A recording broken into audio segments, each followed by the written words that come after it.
guys, it's Gloria and welcome back to another video. Today I'm going to be doing the Festive Christmas Book Tag. Even though I've done some tags before, this is my first official tag that I was actually personally tagged in by Brittany from Literarily Smitten. So thank you so much for tagging me. I appreciate it. And it's actually kind of like ironic and hilarious to me that this is the tag that I was tagged in, because if you watch my December TBR, you found out that I am a Grinch. I actually don't really care about Christmas all that much. I love the cozy season, but in general, I don't really care about the holiday like some people do. I care to a certain point, but I have not watched a lot of Christmas movies. I didn't really grow up doing a lot of Christmas traditions. And so actually some of these questions were really hard for me to answer, but I tried my best. And let's just get into it. The first question is, what fictional family would you like to spend Christmas dinner with? I'm gonna partially copy Brittany's answer for this one because it's the one that truly feels right in my heart, and that is Little Women by Louisa Alcott. I'm currently reading this book. The opening chapters of it are set during Christmas, and the author just has written these characters and this family beautifully. The sisterhood, the banter between them all as they're sitting around the fire or around the table. The writing of this is exquisite, and it truly feels like I'm sitting down and am a part of this family. And even though I'm not finished with this book yet, it truly feels like the ultimate answer to this question. And I haven't really read many other books that have like that cozy family dynamic. The only other one would be the Weasley family in the Harry Potter series. That would also be a fun Christmas dinner to join in on. The second question is, what bookish item would you like to receive as a gift? I have quite a few books on my Christmas wish list, but some bookish things that aren't books is I put on my list that weird like wooden holder for your thumb so that you can open the page of a book better. I just want to give that thing a try to see if it works. Sometimes my hands get annoyed from holding a book open, so I want to give that a try. And then I recently saw Amanda from the Curly Reader mention this in her book gift guide, that is book darts. I don't really tag or annotate while I read, but I do want to try these because sometimes I want to remember a certain page as I'm reading. They're just like little metal tags that can be reused. Question 3 is, what fictional character do you think would make the perfect Christmas elf?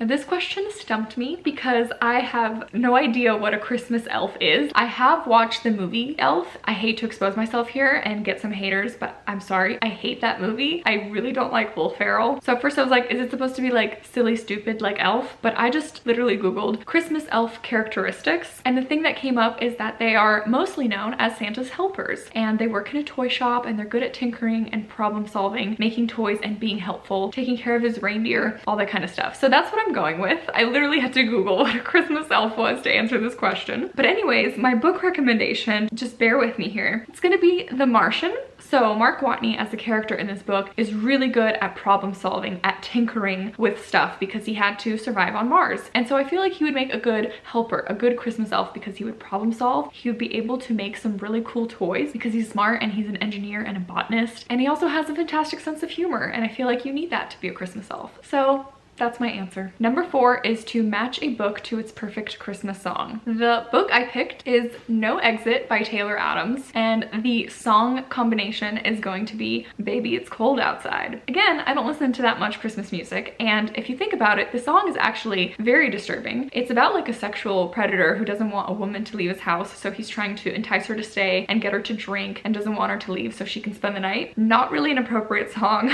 not really good for the Christmas vibes. However, I think it's a really good pairing to this book because this book follows a young woman who is driving home at night to make it to see her mother in the hospital. She's driving through the Utah mountains and there is an epic, huge snow blizzard that hits the area. She is forced to pull over in a rest area where there's a handful of people snowed in as well. As she goes outside to try to catch some cell service, she looks into one of the vehicles and sees that there is a cage inside with a young girl. So one of the people in this rest area is a creepy kidnapper, potentially terrible person. And so she needs to figure that out, and also how to potentially save herself and save this girl before the snow is cleared out and help arrives. So in the song, Baby It's Cold Outside, check, because there's a snowstorm, so it's cold. Baby also works because there's an abducted young child. I really can't stay. I gotta go away. Please let me go. That is what the main character of this book is thinking. She needs to leave and needs to get out of here. And then the evil person in the book doesn't want her to leave. So it works. I know it's not a really Christmassy book, but it's the best I can do. The next question is Bah Humbug. What book or fictional character have you been disappointed in and should be put on the naughty list? Before this video, I didn't know what Bah Humbug meant. Yeah, again, exposing myself, I'm sorry. But what books need to go on the naughty list? So many. I'm just gonna name a bunch and I'm gonna lose some followers because they're popular books. First one, Ready Player One. No, it's a terrible book. Just gross. Hated it. I'm sorry. Invisible Life of Addie LaRue. Hard pass. It is such a beloved book and I just don't understand. It's about a girl who falls in love with the devil. Like it's weird and it's a no. A Woman of Intelligence. This is a historical fiction that I read this year and it was terrible. Like just the worst historical fiction I've ever read. So if you're a historical fiction reader, just pass on that one. My first and last Neil Gaiman, The Ocean at the End of the Lane. His writing is incredible. I'll give you that. But this book is way too creepy and a hard pass for me. Those are just the few that I didn't like, but there's a lot more than that. But I'll stop alienating myself now. The next question is what book or fictional character deserves more love and appreciation and should be put on the nice list? I had a little bit of a hard time with this one because I feel like I don't read that many obscure books or books that really no one has ever heard of, but I will try to read more of those in 2022, so hopefully we'll have more recommendations of that sort. But the two books that I'll mention are my absolute favorites. I feel like they don't get as much recognition as others. The first one being City of Thieves by David Benioff. This is a just chef's kiss, impeccable World War II historical fiction story set in Leningrad, and it follows two teenage boys that are really just trying to survive, but they're set on this epic journey to try to find a dozen eggs. The friendship in here and the characters are amazing, and it's such a short read and it was so engrossing, and you kind of have to read it in one sitting. The other one that's maybe a little bit more wholesome and fits the Christmas spirit is Dear Mrs. Bird by A.J. Pearce. This is also during World War II. It's set during the London Blitz and it follows Emmeline Lake, who wants to be a wartime correspondent, but she ends up writing for an advice column. This book just also has absolutely lovely female friendship and really good character development. The romance in it is very sweet. It's also heartbreaking and tragic at times. I love this one so much and I can't stop talking about it. Number 7 is Red, Gold, and Green. Name a book cover that has a wonderful Christmassy feel to it. I don't own many Christmas books, folks, but I pulled a couple that sort of give off that vibe. The first one is Romanoff by Nadine Brandeis. This is a lovely cover. It has gold, it has red, it has some sparklings of snow, it has a beautiful Russian cathedral. I don't know about the actual contents of the book, but it follows Anastasia Romanoff and she is magical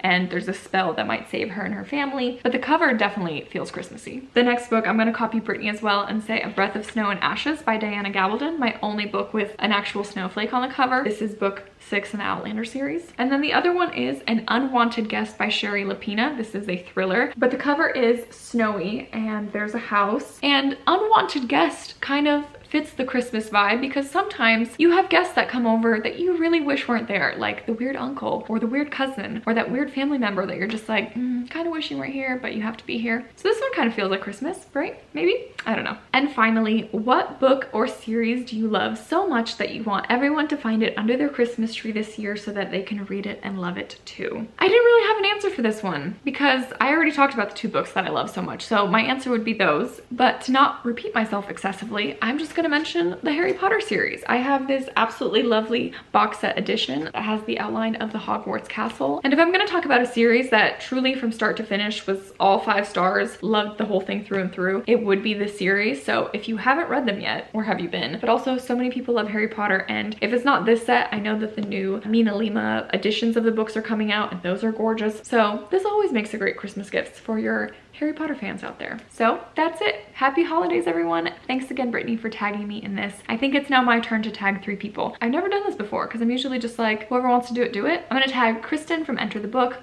Love her channel. Love to see her do this tag. I'm also going to tag Michelle Lexi. She's creating a lot of Bookmas videos, so if you have time to squeeze this one in, I'd love to see it. And then finally, Christina from Christina Shelves. I'd also love to see you do this festive tag if you are so inclined. And anyone else, especially if you love Christmas more than I do, which you probably do, feel free to do this tag. The questions are down below in the description box. Thanks so much for watching. I appreciate you guys tuning in, and I'll see you guys in another video soon. Bye!